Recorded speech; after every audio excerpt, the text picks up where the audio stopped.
আজ্ঞা পালন করো, শৃঙ্খলা বজায় রাখো এবং দেশের সেবা করো।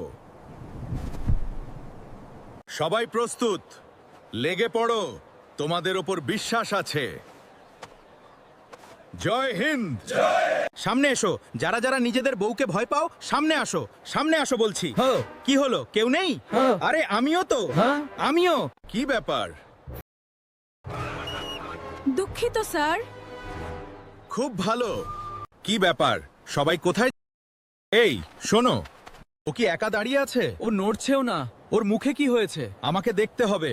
আমি এগিয়ে যাই ওর কাছে। তুমি একা কেন দাঁড়িয়ে আছো? তুমি তোমার স্ত্রীর দেখে ভয় পাও না? আমার স্ত্রী আমাকে ভিড়ের মধ্যে যেতে নিষেধ করেছে। ও